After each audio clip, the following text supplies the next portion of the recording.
Olá, juniores, boa noite, paz seja com vocês. Como tem sido esses dias de enfrentamento aí do isolamento, todo mundo em casa? Espero que vocês estejam respeitando a nossa legislação, viu? Fiquem em casa, juniores. Mas não deixem de estudar a palavra de Deus. Nós temos passado por dias difíceis, de incerteza, que nós não sabemos o que irá acontecer, o que virá depois, quando as aulas retornam, quando vocês poderão estar em contato com os amigos novamente. Mas tenham calma, é nesse momento que a gente precisa estar firmado na nossa rocha, na nossa âncora, firmados no nosso Senhor, buscando a palavra, para que a gente possa passar por essa dificuldade sabendo onde está o nosso socorro. Então agora, mais do que nunca, a gente precisa buscar a nossa força na nossa rocha, naquele que pode nos dar uma direção para a nossa vida. A gente precisa buscar em Deus uma orientação, um caminho, de como a gente pode lidar melhor com essa situação. E nada melhor do que encontrar na Bíblia resposta para as nossas dúvidas, para as nossas angústias. Então, junto com esse vídeo, vocês estão recebendo uma lição que fala a respeito de dois irmãos na Bíblia. Na última aula que eu tive com vocês lá na nossa sala ainda, alguns de vocês levantaram, dentro daquela dinâmica de perguntas que a gente estava trabalhando, alguns de vocês levantaram questões a respeito do relacionamento com irmãos. Ai, tia Paula, como que a gente faz? Meu irmão briga comigo, eu brigo com meu irmão. Então eu quero falar com vocês hoje a respeito de irmãos. E olha como Deus é bom.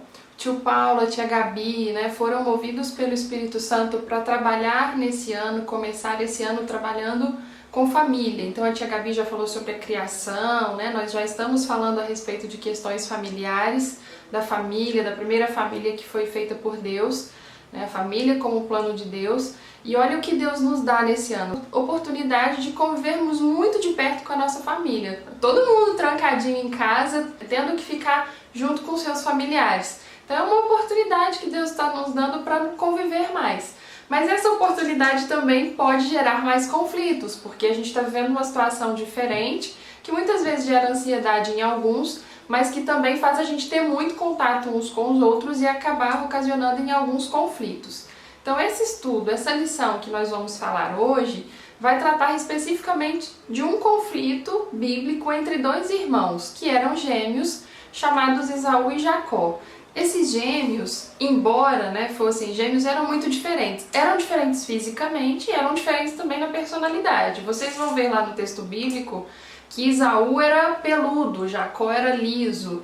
Então eles tinham características diferentes fisicamente, mas também tinham características diferentes na personalidade. Eles gostavam de coisas diferentes. Dentre essas diferenças que eles tinham, o Jacó, ele era muito preocupado em defender os seus próprios interesses. Então ele tinha muita vontade de vencer, de ganhar, e ele buscava todas as formas de defender os interesses que ele tinha, os interesses próprios.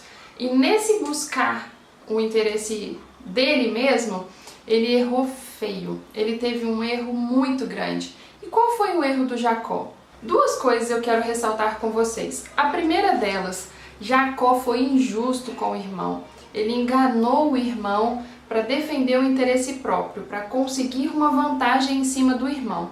Naquela época existia a lei da primogenitura. O filho mais velho recebia uma bênção especial do pai quando o pai estava por morrer e herdava uma boa parte. Então ele enganou o irmão. Vocês vão ver isso com mais clareza no texto bíblico. Essa injustiça de Jacó foi um erro muito grave em relação ao irmão dele. E quantas vezes nós somos injustos uns com os outros? Pensa aí, você já foi injusto com seu irmão alguma vez aí na sua casa? Você que tem um irmão, uma irmã, você já provocou o seu irmão, já falou algo para ele que ele não é e você xingou ele como se ele fosse aquilo? Pensa aí, você já foi injusto alguma vez? E o segundo erro, ele mentiu descaradamente, e é um erro também muito grave, porque a Bíblia fala para nós em João 8,44, e vocês também têm essa informação lá no texto da lição, de que quem é o pai da mentira? Isso mesmo, Satanás é o pai da mentira. Então, quando Jacó mentiu descaradamente para o irmão, ele se aliou a Satanás. Então, quando a gente mente, a gente faz essa aliança. Você quer essa aliança para sua vida? Então, Jacó, primeiro, foi injusto, segundo, mentiu. E quando ele mentiu, ele se colocou numa posição de filho de Satanás. Meu Deus, que Deus nos livre desse pecado, nos dê livramento, nos coloque em situações de verdade para que a gente não faça essa aliança, em nome de Jesus. Então, esses erros de Jacó, vocês imaginam que teve alguma consequência? Claro, não é? Nós sabemos que todo pecado tem consequência. E o que esse pecado de Jacó gerou? Gerou ódio, discórdia, separação. Gente, Jacó viveu uma vida inteira separado da família. Uma vida de sofrimento, de mágoa, de ressentimento, de raiva. Ele fez Esaú viver uma vida toda com raiva do irmão. Eles tiveram um momento de reconciliação mais tarde, né, já adultos, mas o sofrimento, a desavença que esse pecado gerou foram muito sérias. Em alguns momentos pode ser, né, que vocês estejam aí em algum conflito, pensando em tentar conviver de uma maneira melhor em casa. Então, diante dessa situação, diante desse cenário que a gente está vivendo, vocês podem me perguntar, e agora, tia Paula, como que a gente faz para ter uma convivência melhor, para conviver melhor em família, para não mentir para a família, para não ser injusto com ninguém? O primeiro ponto que eu quero destacar com vocês é a empatia. É você se colocar no lugar do outro. Então, o que eu quero que meu irmão faça comigo, eu vou fazer com ele. Mas a empatia, ela é tratada na Bíblia de diversas formas, né? A gente não tem a palavra empatia na Bíblia, mas ela é retratada de diversas maneiras. Por exemplo, no livro de Provérbios, capítulo 15, versículo 1. Vocês podem observar lá essa referência, dizendo para nós que a palavra ríspida, ela gera ódio. Então, se eu falo de maneira ríspida, o que é ríspido? É ser agressivo, rude, áspero, você falar de uma maneira impulsiva. Então, se eu faço isso, eu gero ódio. Mas, por outro lado, o que a palavra calma gera? Ela gera tranquilidade, gera aproximação, gera refúgio, ela desvia a fúria, ela desvia a raiva. Então, Provérbios 15 ensina isso para nós, como ser empatia no falar.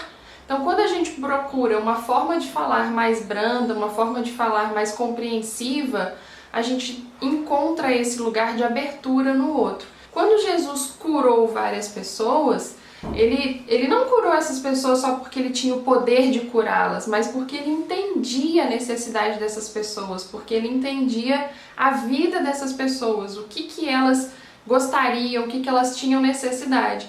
Então pensa, o que você gostaria que fizessem com você? É isso que você vai fazer para o próximo, é o que você espera. Então agora, para a gente finalizar, eu quero lançar um desafio para vocês. O desafio da empatia, que é o seguinte: vocês vão durante essa semana buscar mudar a forma de falar. Como eu vou me tornar alguém com a fala mais calma? Então essa semana eu vou me tornar uma pessoa diferente na forma de falar com os meus familiares dentro de casa, para que assim a gente consiga desenvolver relacionamentos melhores, com mais flexibilidade, com um pouco mais de abertura uns com os outros e respeito, a começar pela fala. Amém? Deus abençoe vocês, que o Espírito Santo encontre terra fértil em cada um dos corações. Em nome de Jesus.